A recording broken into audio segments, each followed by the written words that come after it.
இன்னைக்கு நம்ம விருதுநகர் மாவட்டம் நம்ம ராஜபாளையத்துக்கு பக்கத்துல இருக்கக்கூடிய இளந்திரை கொண்டான் அப்படின்ற ஊர்ல இருக்கக்கூடிய திருக்காலத்தீஸ்வரர் ஆலயத்துல தாங்க இருக்கோம்.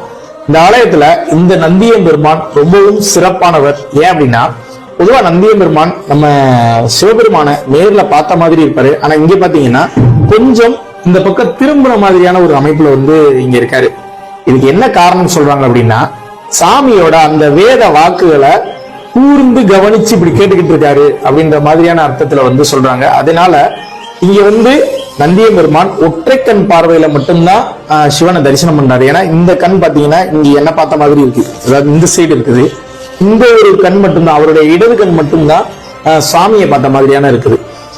இது சாமி சதுர ஆவுடை கொண்ட ஒரு மிகப்பெரிய ஒரு சாமிங்க.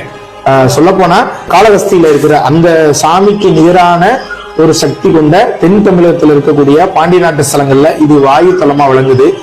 பெரிதளவுல யாருக்கும் ஒரு தெரியாத ஒரு சிவாலயமா இருக்குதுங்க. அதனால இந்த காணொலி மூலம் நாம இந்த கோயிலை பதிவு பண்றோம். எங்களுடைய வேலை இது. உங்களுடைய பணி என்னன்னா, இந்த காணொலியை நிறைய பேருக்கு ஷேர் பண்ணி இப்படி ஒரு சிவாலயம் இருக்குன்னு சிவசொந்தங்களுக்கு தெரியப்படுத்துங்க. அடியார் பெருமக்கள் வரும்போது இந்த சிவாலயம் இன்னொரு கட்டத்துக்கு அதோட இடத்துக்கு நகரும் அப்படின்றதா எங்களுடைய ஒரு ஆசை. அதனால தயவு செய்து இந்த காணொலியை நிறைய பேருக்கு பகிர்ந்து இப்படி ஒரு சிறப்பம்சம் மிக்க கோவில் இருக்கு அப்படின்றத வெளியுலகத்துக்கு தெரியப்படுத்தணும்.